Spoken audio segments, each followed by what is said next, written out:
আজকে সুপ্রিম কোর্টে এক জনস্বার্থ মামলায় লার্নেড সলিসিটর জেনারেল উনি উল্লেখ করেছেন যে ministry of health and family welfare রাজ্য সরকারগুলিকে নির্দেশ দিয়েছে কোভিড-19 সাথে যুক্ত যেসব চিকিৎসক এবং স্বাস্থ্যকর্মী রয়েছে তারা যেন রেগুলার স্যালারি পায় এবং সে নির্দেশ পেয়ে আমরা আগের থেকেই স্বাস্থ্যকর্মী চিকিৎসক যারা রয়েছে তাদেরকে আমরা নিয়মিত বেতন প্রদান করছি। শুধু এটা নয়, কোভিড-19 সাথে যুক্ত যারা চিকিৎসক নার্স তাদেরকে 10,000 টাকা করে আমরা ইনসেন্টিভ দিচ্ছি।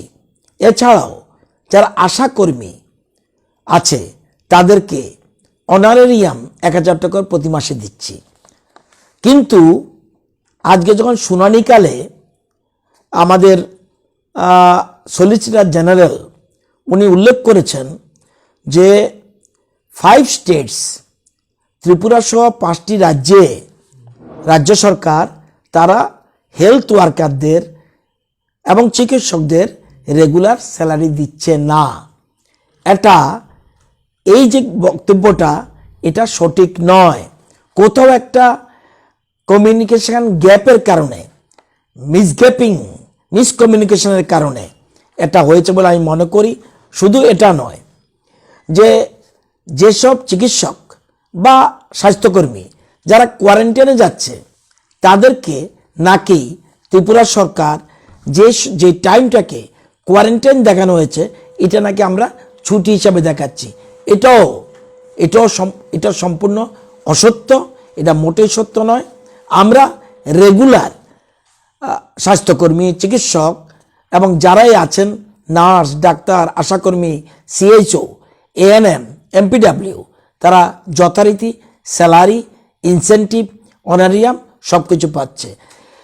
আজকে এই খবরটা দেখার পরে আমরা সাথে সাথেই আমাদের মুখ্যমন্ত্রীর নির্দেশে আমরা স্বাস্থ্য দপ্তরের যিনি দেখছেন প্রিন্সিপাল সেক্রেটারি উনি সহ আমরা দপ্তরের যারা কর্মকর্তা তারা বসেছি এবং ব্যক্তিগতভাবে আমি ডাক্তার নার্স আশাকর্মী সিএইচও এএনএম এমপিডব্লিউ যারা রয়েছে তাদের প্রত্যেকের সাথে আলোচনা করে দেখেছি তার রেগুলার স্যালারি অনারেরিয়াম এবং ইনসেন্টিভ পাচ্ছে এবং তারা এও বলেছে যে কোয়ারেন্টাইনের সময় যে দেখানো হচ্ছে ছুটি এটাও ঠিক নয়। আমরা কোয়ারেন্টাইনটাকে আমরা অটোমেটিক্যালি যে সার্ভিস হিসাবে সার্ভিসের টাইমিং হিসাবে আমরা এটা দেখাচ্ছি, এটা মোটেই ছুটি হিসাবে দেখাচ্ছি না। তো এই ঘটনা অত্যন্ত দুঃখজনক। আমরা সাথে সাথে মুখ্যমন্ত্রী নির্দেশ দিয়েছেন সোমবারের মধ্যেই যেন আমরা ডিটেলস এফিডেভিট সুপ্রিম কোর্টে সাবমিট করি, এটা নির্দেশ দিয়েছেন। সুতরাং সোমবারের মধ্যে এটা অলরেডি ক্লারিফিকেশন দেওয়া হবে।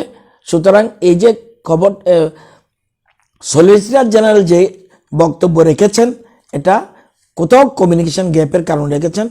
আমি এই জন্য আমি মনে করি স্বাস্থ্য দপ্তর থেকে এটা ক্লারিফিকেশন যাওয়া উচিত।